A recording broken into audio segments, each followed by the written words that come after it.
My friend, when I saw that you had connected with me over social media to do this interview, I was so glad. I've been thinking about you for a long time, man. How are you doing? It's been a while since you and I have seen each other. Yeah, at least a year, I think. I would say that because I think the last time we saw each other, we were somewhere walking downtown. We were sort of crossing. Yeah, and I jumped out at you and I was like, "Hey, man," and we were both like on our way somewhere. Yeah. Yeah, exactly. That happens a lot. That happens a lot in the city with me. My wife can attest to that. Well, let me you can throw that out there too, man. Congratulations on the marriage. Thank How long you, has it man. been now? We're coming up on a year in August, and yeah, it's been great, man. I've we've all been in lots of relationships and stuff, and first time that I kind of feel like everything's just cool.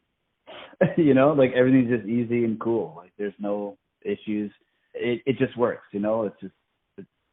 It's meant to be, right? So she supports me. She lets me be creative, and vice versa. Same on her end. She actually did the artwork for the single. Oh, fantastic, man! It's so glad to hear. But what a way to have a first year of marriage going through this coronavirus lockdown. Right. I've already been privy to 2 relationships going south, unfortunately. Oh no, I'm not surprised, man. I'm not surprised. This is really stressful for people. But how are you personally, yourself holding up through that creatively? And so far, like you said, everything's going great with the marriage. But how are you personally holding up, though? I think if you're a creative person, and I don't want to broad stroke it, but if you're a creative person and you have your tools in your space, I mean, what else do you need? Really? Like I don't. I went from playing 5 nights a week live. I do the cover circuit. I play the hotels. I do that. So that's my day gig. Like playing music for people is my job, right? So I went from that to, sitting around my living room looking at my guitars like, what do you guys feel like doing? And I think after I spoke to a few people about it. I think after a couple of days of I just didn't want to play my guitar. It was just like, this is kind of weird. And then after it was just like, I've just been playing every day and writing songs every day. And I got my own home studio, just recording a lot. And I do my own live stream every Friday. So at 3 p.m. I do a live stream and I cover 2 different local artists every week along with my own stuff. So that's a challenge. I got to learn 2 friends' stuff, 2 different people's material. So, I just play a lot of music. It kind of feels like being a kid again, in a lot of ways. Just sitting around with your guitar and playing, like that. I'm playing guitar right now, talking to you on the phone, having coffee in my kitchen. Great. Man, I can't really complain. I have a roof over my head. I have food in my fridge. It sucks that I can't see my friends or hug my mom and dad. And, but I feel for people that have kids, having to entertain kids. It's just me and my wife. So we get along great. So it's not so bad. I'm very grateful.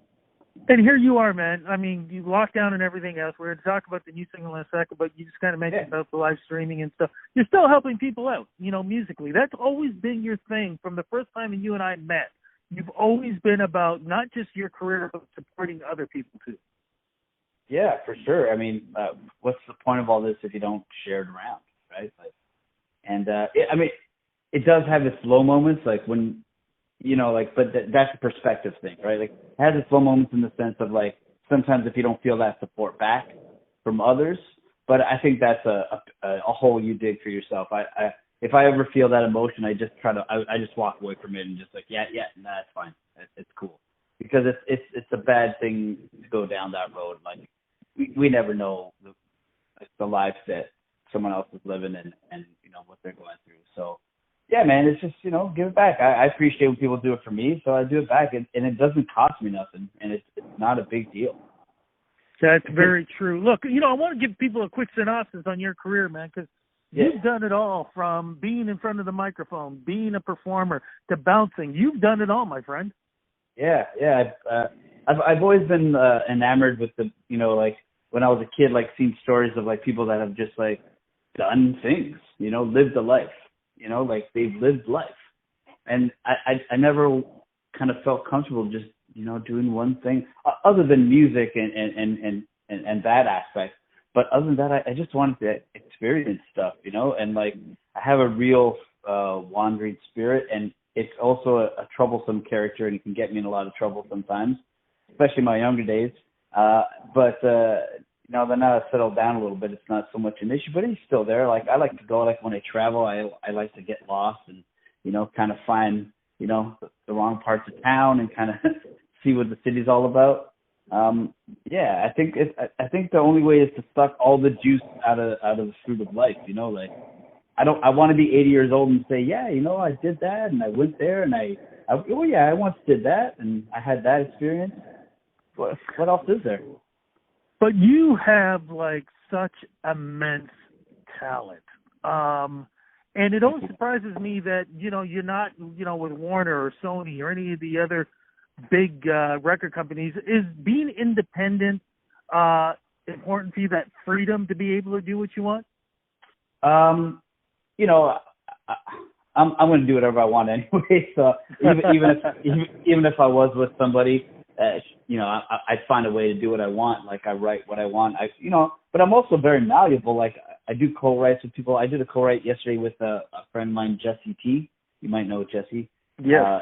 Yeah. So we did a co-write yesterday, and you got to, like, mold and adapt to the person. You got to kind of zig and zag. It's like boxing or kickboxing or Brazilian jiu-jitsu. You kind of have to, like, roll around, and you can't just force your thing on them all the time. But sort of answer your question, I went off on a tangent there. It'd be great to have the backing of Warner Brothers or whatever. But I don't know how. You've been in this business. You know how this is. I definitely know. It's a flip. It's this guy got it, this girl didn't. Like, and can you tell me why one didn't? I don't know. There's a billion reasons. Sometimes there's none. That's true. I think you're in the right place, though, because I think Toronto needs you in this place. I think the Canadian music industry needs you in the place that you're at now, too, because of the showcases that you do, the fact that you do open mics with other artists, and a lot of them do look up to you as a leader. Almost like I've mentioned this before, too, when I've introduced you to you. You're sort of like the godfather of indie music here in Toronto. Far from it, man. But I appreciate you thinking of me that way, and if I can help somebody out a little bit, great. I mean, I do host that open mic every Monday at the Painted Lady, and it's weird because I am a singer-songwriter. I never sing and play a song at my open mic. It's always for other people. And people are like, oh, I play a song. I'm like, nah, it's not my gig. It's your gig. This is for you guys. I have my own gigs. You know what I mean? Like, this is for you. And I'm going to jump in. I'm jumping in right now because that is true, but I'm going to say right off the top, if anybody can get a chance to watch you perform, you know what my favorite song is that you do, and it's a Backstreet Boys song. Oh, man. What a great song. I love that tune. So here's what I do for music every day. So I work for a booking agency that books a lot of, like, high-end restaurants and hotels and stuff. So, when you walk into these places like Shangri-La and all these, like, the guy that's in the corner playing, like, covers and stuff, that's me. That's what I do. And, like, you get bored. Like, I sometimes play for 4 hours. I don't mean bored like I don't want to be here. I mean, like, bored with, like, the same songs. So you always got to switch up the set list, bring in new songs and stuff. And, man, those Backstreet Boys songs are like earworms. They penetrate into your brain. So, I'm a fan of music and music history. And sometimes I don't see the correlation. Like, what's the difference between, like, I love the Temptations. I love the Temptations. Did they write their own songs? No. They had a team of people that wrote songs for them, and then they sang, sorry for swearing, they sang the shit out of them. Same thing with Backstreet Boys. They got a team of people writing songs for them. These are, like, talented songwriters in the background that are writing these incredible songs. Of course they're going to get stuck in your ear. I don't believe in the thing of guilty pleasures. It's a pleasure. It's a good, well-written song. It's like Borderline by Madonna. That's a gorgeous song. And then I looked it up, and the guy that wrote it was he used to play guitar for Miles Davis. Wow. I was like, of course he did, because I tried to learn the song on guitar, and I was like, whoa, this song has got some changes. This is not just some straight up pop song, but that's the beauty of these songwriters. Like, they make it so subtle you can't tell. In I Want It That Way, there's this huge key change at the end of the song that no one notices, and it's brilliant. Well, Blur's still a little shit, but yeah, but the way you do it, man, is absolutely brilliant too. Thanks, man. Thank you. Congratulations with that. But we got to talk about new music, man. You got a new single. What's it called? And it's called what's it about? Yours and Mine. Yeah, Yours and Mine. It's so growing up, man, the house was always full of music and so much different musical influences and different people coming into the family. Like back in the day when I was growing up, Parkdale was like a very Portuguese community, so you have like certain things that you grow up listening to Portuguese folk music. Elvis Presley was big, the Beatles were big. My mom was a huge Otis Redding fan, which meant I was a huge Otis Redding fan.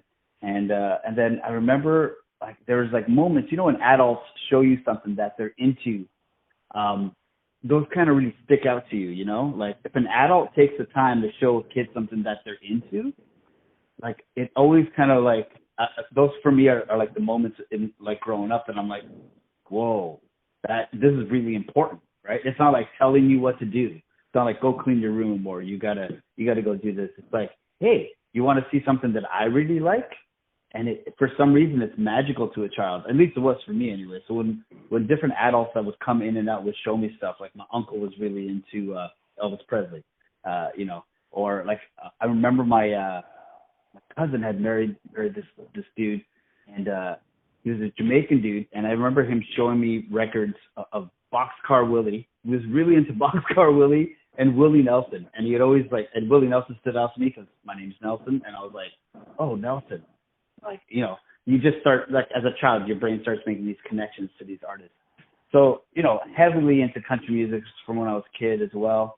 And if you live long enough, I think all the things that you've experienced in life kind of find a way to kind of coalesce into, like, the essence of you.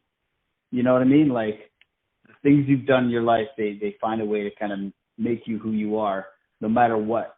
No matter what you try, no matter how far away you try to run, it becomes who you are. It's the building. So this song's got a very solid, like it's got a very country R&B kind of groove, like, and yeah, man, it's stuff from my roots. And I remember like I test drive a lot of songs that I write. Like I'll go visit my folks, and my wife and my mom are both good sounding boards because neither of them are musicians, but they're music fans. So like I'll just like lazily play songs in the background. And I'll watch the reaction, because it's for me it's like the best test instead of playing it for my musician buddies. And I remember my mom she was like trying to sing along with it, like absentmindedly while I was playing it. And then I remember when I finished, she was like, "Oh yeah, that's my favorite song." I was like, "Oh, okay, weird. That one?" Like, "Yeah, that's my favorite." I'm like, "Okay."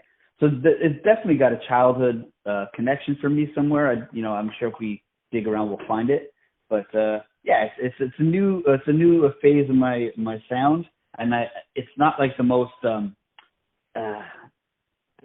what's the word I'm looking for? Magnetizing song. It's not polarizing. Sorry, polarizing. It doesn't really like steer you into like I really feel this song or this song is really sad. It doesn't really hit a hard emotion. But what it does is it helps me transfer into a new kind of sound is what I'm kind of going for. So it was a nice transition piece, and I thought it was the right thing to do. If I say I love you, know that it's true, even though I'm out of my mind. As long as we live, let's just try to get now be yours and you be mine. Oh, congratulations on that new single. Thanks, man. Thanks, brother. So you mentioned earlier performances. When is that happening? Live streaming? Live streams are every Friday at 3 p.m. on Instagram and Facebook. Yeah, every Friday. And where do we go to see and hear all of this? You can log into Instagram at Nelson Sobral Official, or on Facebook, Nelson Sobral Music, and all my stuff can be found. Any of my links can be found through my website, nelsonsobralmusic.com. Fantastic, my friend. Look, man, miss seeing you, miss talking to you. Likewise. Hopefully, before this is all done, man, we can get together and you're getting a big hug. Big time, man. We can do the same thing. We can do it all the way. because, like I said, man, love your performances. Always loved Thanks, introducing you, and so glad that you got music out. Say hello to the wife for me, my friend, and you guys. Will do. Thanks, brother. All the best to you and yours. All right, man. You take care and be safe. Bye-bye. Take care. Peace.